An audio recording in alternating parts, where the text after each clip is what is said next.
하나님께서 오늘 우리에게 주시는 말씀은 구약의 말씀 에스겔서 36장 26절, 27절의 말씀입니다.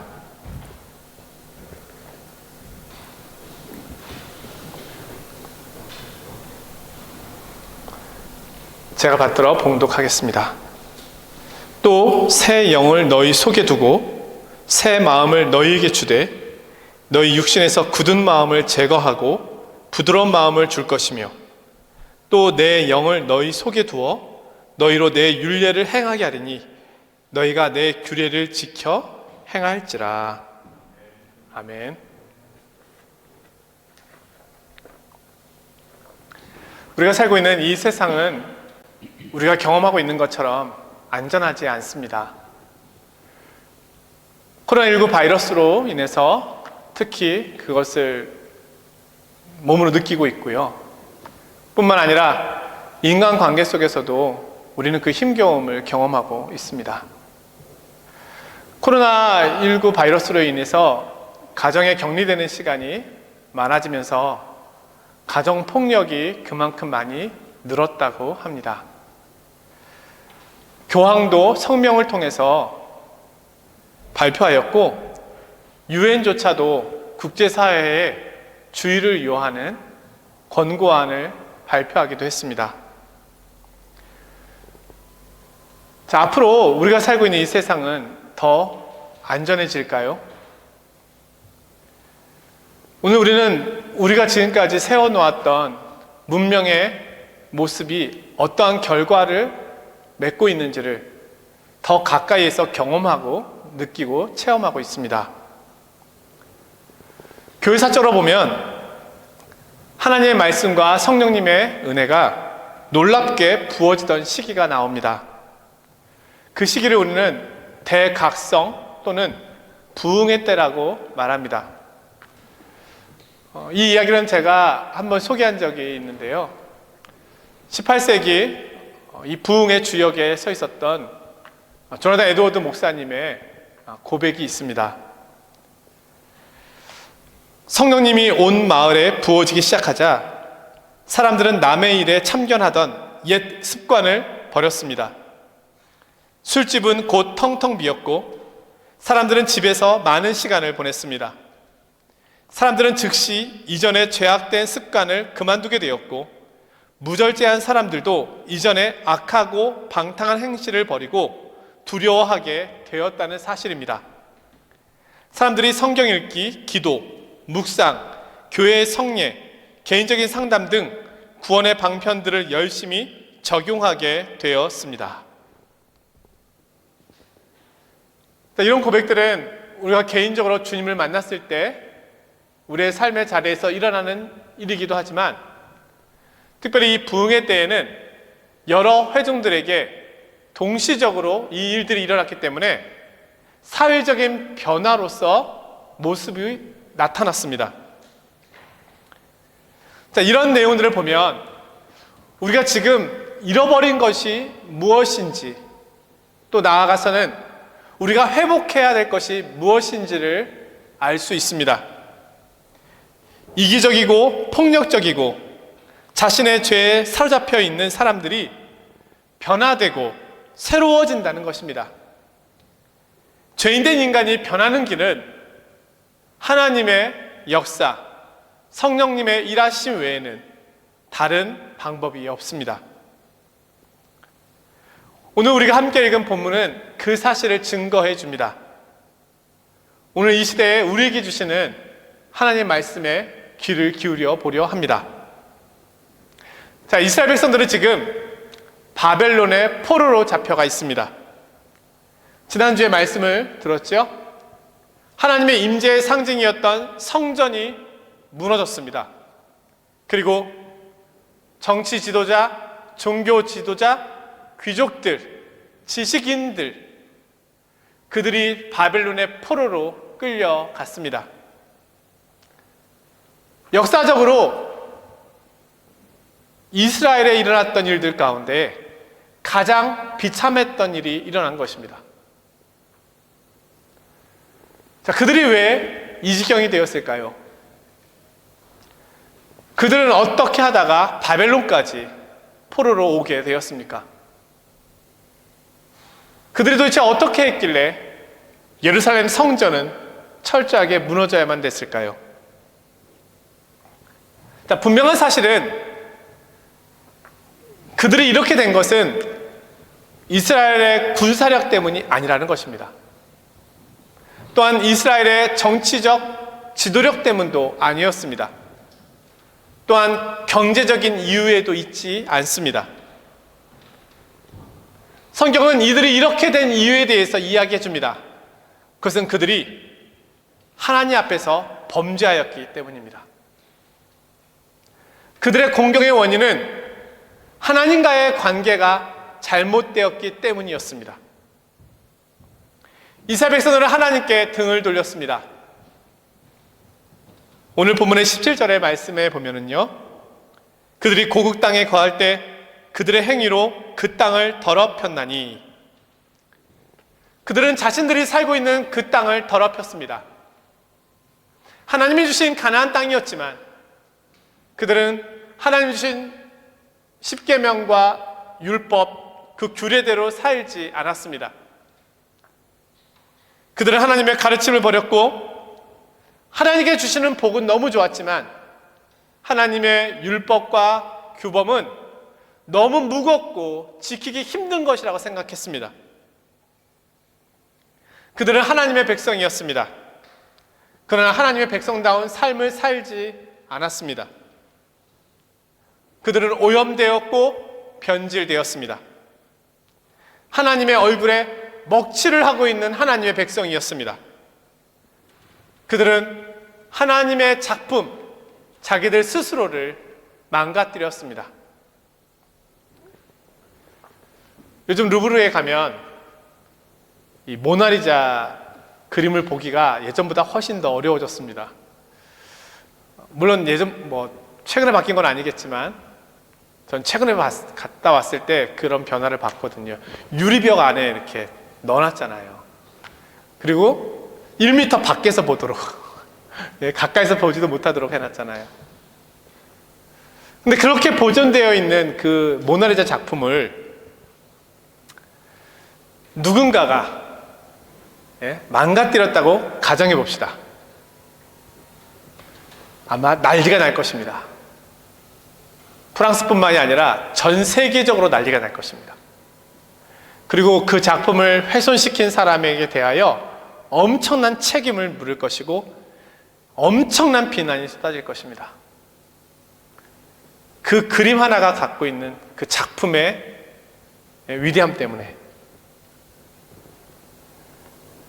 그런데 성경은요, 우리 자신이 하나님의 작품이라고 말합니다. 하나님은 나를 가장 아름답게 만드셨습니다. 하나님은 나를 선하게 만드셨습니다. 성경은 우리가 하나님의 형상대로 지음받았다고 말합니다.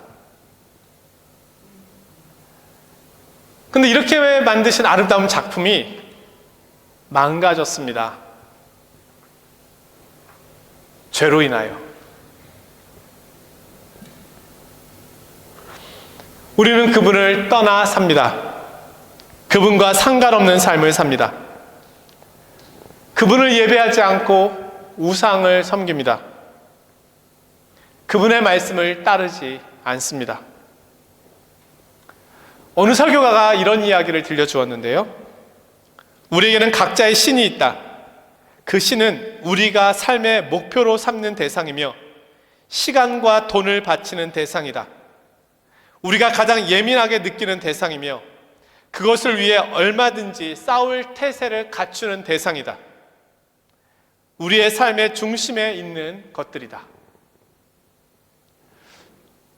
나에게 있어서 신이 무엇인지를 살피는 것은 어렵지 않습니다. 나의 시간과 물질, 그것이 무엇을 위해 사용되어지고 있는가, 그리고 나를 화나게 하고 예민하게 하고 민감하게 하고 있는 일이 무엇인가, 그것이 내가 가장 큰 가치를 두고 있는 그 부분입니다. 이스라엘 민족에게는 하나님이 그들의 삶의 중심이 아니었습니다. 그들이 하나님을 떠나 살았고, 그러자 그들은 스스로 연약해졌습니다. 그러자 그들은 범죄한 민족이 되었으며 그들은 스스로 무너질 수밖에 없었던 것입니다. 오늘 중요한 것은 과연 이 무너진 이스라엘 백성들이 회복될 수 있는가 하는 것입니다. 이렇게 망가진, 죄에 빠진 하나님의 심판 가운데 있는 이들이 다시 이전처럼 돌아갈 수 있는가 하는 것이죠. 그러나 우리가 기억해야 할 것이 있습니다. 이스라엘의 회복은 이전으로 돌아가는 것이 아니었습니다. 자, 이스라엘 백성들은 생각했습니다. 바벨론이 무너지고 포로기로 왔던 우리가 다시 이전의 가나안 땅으로 돌아가게만 되면 회복되는 것이다 라고 생각했습니다. 우리도 그렇게 생각하겠죠. 그러나 하나님의 생각은 그렇지 않았습니다. 그것은 회복이 아닙니다. 왜냐하면 그것은 이전으로 다시 돌아간 것 뿐이기 때문입니다. 자, 그들이 이전으로 돌아가면 어떻게 될까요?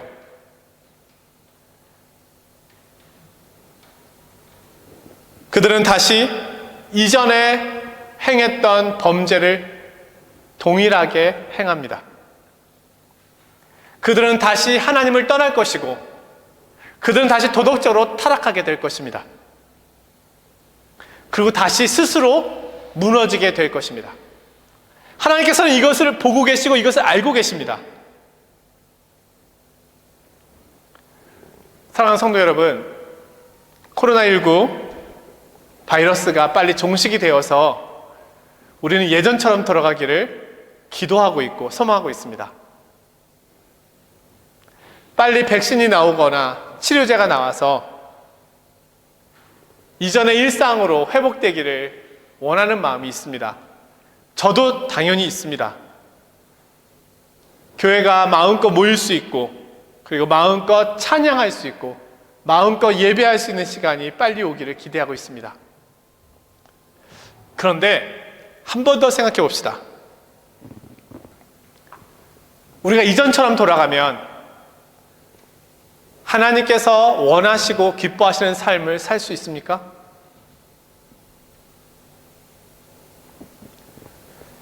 우리의 이기적이고 탐욕적인 모습을 버리고 더 도덕적인 삶을 살 수 있습니까?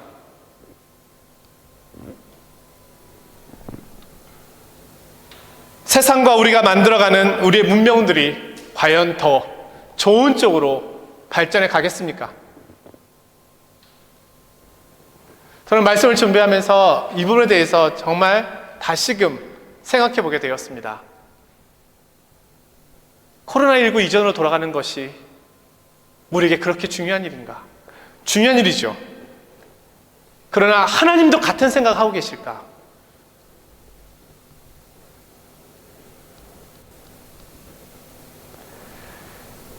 우리는 코로나19 이전으로 돌아간다고 할 때 우리에게 영적인 변화가 필요함을 먼저 생각해야 합니다.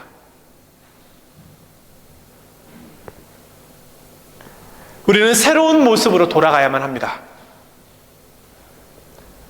그냥 이전의 모습으로 돌아가서는 안 됩니다. 우리는 성경을 통해서 포로기에서 돌아온 이스라엘 백성들의 이야기를 알고 있습니다. 그들은 바벨론에서 회개했고 다짐했습니다. 우리가 다시금 고국으로 돌아가게 되면 그때는 정말 하나님을 잘 섬기며 살자. 그래서 그들은 돌아와서 성전도 짓고요, 그리고 다시 열심히 살겠다고 하나님 앞에 다짐도 했습니다. 그러나 우리는 말라기에서 그들의 다짐이 얼마나 다시 쉽게 무너졌는지를 보게 됩니다. 그들은 다시 하나님을 떠났고요, 물질과 탐욕에 빠졌고요, 세상의 유혹에 빠져버렸습니다. 오늘 에스겔을 통해서 우리에게 주시는 말씀이 그것입니다. 너희는 코로나19 이전으로 돌아가기를 원한다고 말하지만, 그러나 그것으로는 안 된다. 왜냐하면 너희들은 다 또다시 이전에 행했던 것처럼 범죄할 것이니까. 이전에 있었던 그 자유를 가지고 범죄의 자리로 나아갈 것이니까.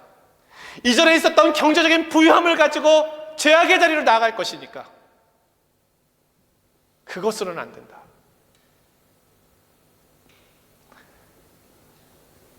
너희는 다시 죄악의 길로 가게 될 것이다.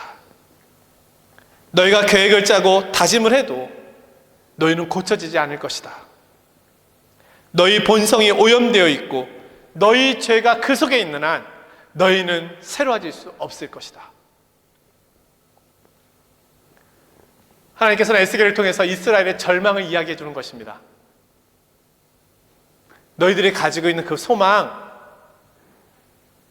그런데 그것이 너희들의 소망이 돼서는 안 돼 라고 말하고 계십니다. 오늘 우리에게도 동일합니다.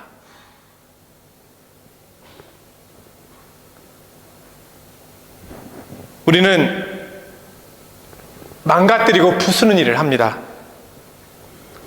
고치는 일을 하지 못합니다. 그런데 하나님께서 이 절망 가운데서 우리에게 소망의 말씀을 우리에게 들려주십니다. 하나님께서 이스라엘 백성들을 이전으로 돌리시겠다는 것이 아니라 다른 방식으로 회복시키시겠다고 말씀하십니다. 이 말씀은 에스겔서 외에도 다른 예언자들을 통하여 많은 부분에서 말씀되어 있습니다. 그것은 사람을 바꾸시겠다는 것입니다. 우리 속에 있는 죄의 본성을 바꾸시겠다고 말씀합니다. 인생을 살아가면서 알게 되는 부분들이 몇 가지가 있는데 그 중에 한 가지는 사람은 바뀌지 않는다는 겁니다. 여러분, 사람이 바뀝니까? 내가 바뀝니까? 물론 조금 개선될 수는 있습니다. 그러나 우리의 본성은 바뀌지 않습니다.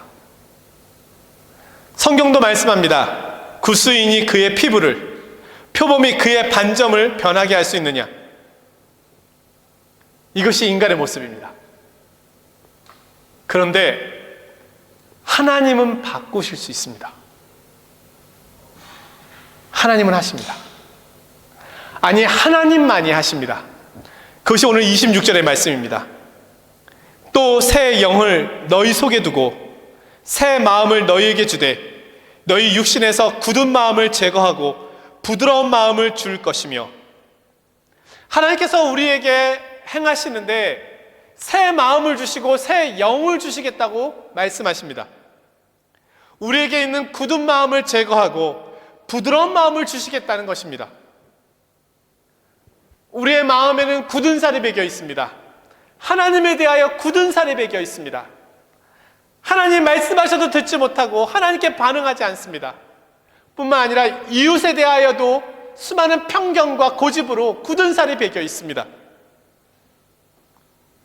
우리에게 필요한 것은 개선이나 조금 나아지는 것이 아닙니다. 이 정도로는 우리가 새로워질 수 없습니다. 우리에게 필요한 것은 완전히 새로운 것입니다. 그것은 이전에 없었던 것, 새로운 영, 그리고 새로운 마음입니다. 마음은 우리 몸에 어디에 있을까요?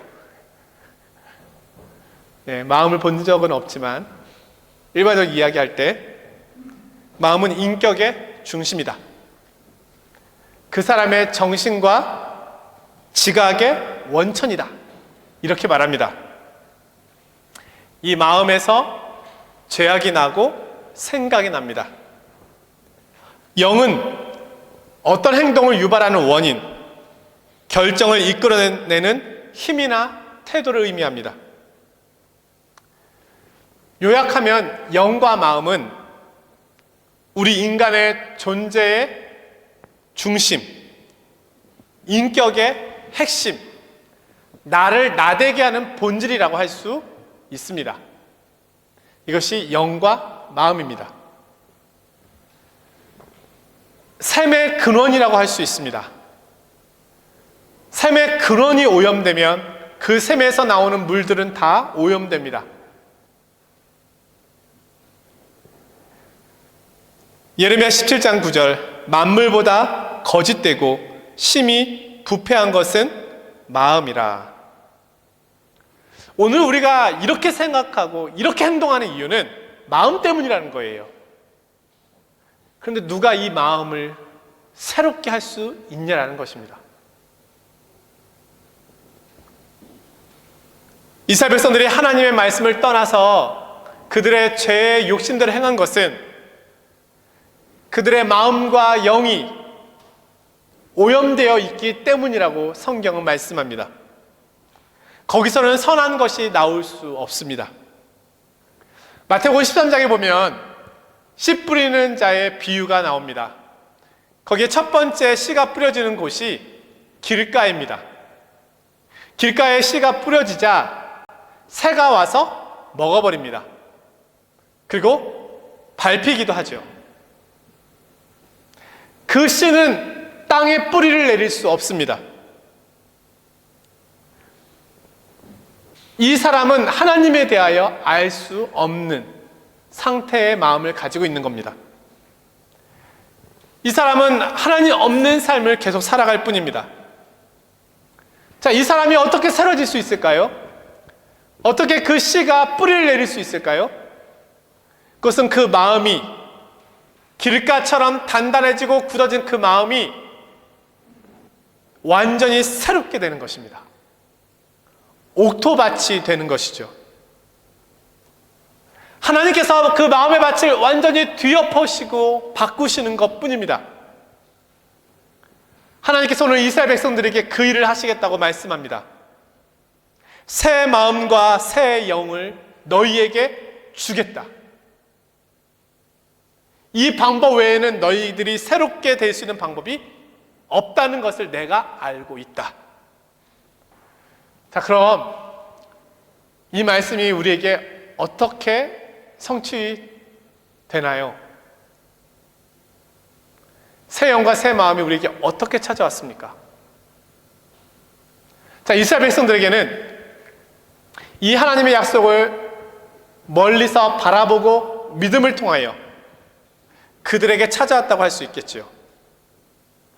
그러나 이 말씀이 의미하는 바는 궁극적으로 십자가 사건입니다.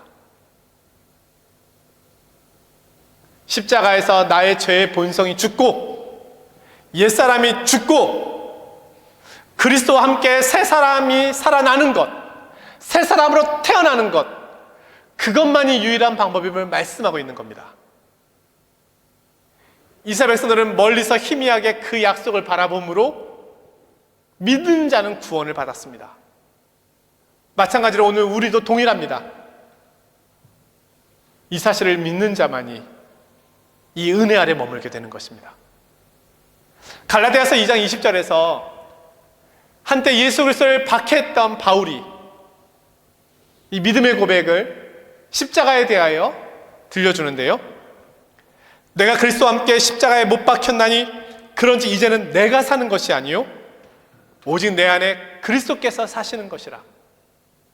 이제 내가 육체 가운데 사는 것은 나를 사랑하사 나를 위하여 자기 자신을 버리신 하나님의 아들을 믿는 믿음 안에서 사는 것이라. 그리스도께서 십자가에 달려 돌아가실 때 나의 옛 마음, 옛 영도 함께 죽었습니다. 그리스도께서 살아나실 때 새 마음, 새 영이 부어지는 것입니다. 하나님께서는 우리들에게 부드러운 마음을 주셨습니다. 진리를 보고 이해하고 깨달을 수 있도록 허락하셨습니다. 신약성경은 이것을 거듭남, 중생, 새 생명, 그리고 새 피조물이라고 말합니다. 사람은 성경 안에서 볼 때 개선되는 것이 아닙니다. 그렇게 해서는 하나님을 알 수가 없습니다. 새롭게 되어야만 알 수 있습니다. 바뀌어야만 알 수 있습니다. 하나님은 우리를 새롭게 만드십니다. 예전에 살아왔던 삶이 얼마나 죄악된 삶이었는지를 보여주십니다. 내가 얼마나 쓸모없고 무가치한 일에 그 많은 하나님 주신 시간들을 허비해 왔는지를 깨닫게 해주십니다. 그리고 이제는 하나님을 갈망하게 하십니다. 하나님께서 기뻐하시는 모습으로 사는 것이 내 삶의 유일한 소망이 되게 하십니다. 그분이 계시면 나도 있고, 그분이 없으면 나도 없습니다. 이렇게 우리를 변화시키십니다. 비록 여전히 우리는 완전하지 못하고 여전히 죄를 범하고 있지만, 그러나 우리 속에 있는 새 영과 새 마음은 그분을 갈망하고 그분을 닮고 싶어하고 그분의 말씀대로 따라 살고 싶어하게 하십니다.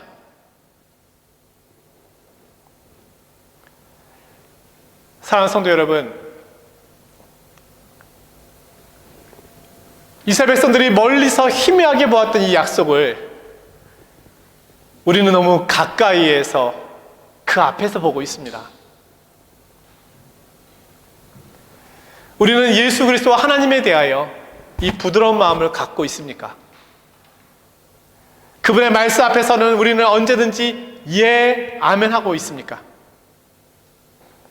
줄이고 목말라 하며 그분을 더 알고 싶어하는 갈망이 내 속에 있습니까? 만약에 그렇지 않다면, 내 마음이 여전히 굳어져 있고 딱딱하다고 여기신다면 이것을 바꾸실 수 있는 하나님 앞에 다윗처럼 기도해야 할 것입니다. 하나님이여, 내 안에 정한 마음을, 새로운 마음을 창조해 주시고 정직한 영을 새롭게 하여 주십시오. 하나님께서는 능치 못하심이 없으십니다.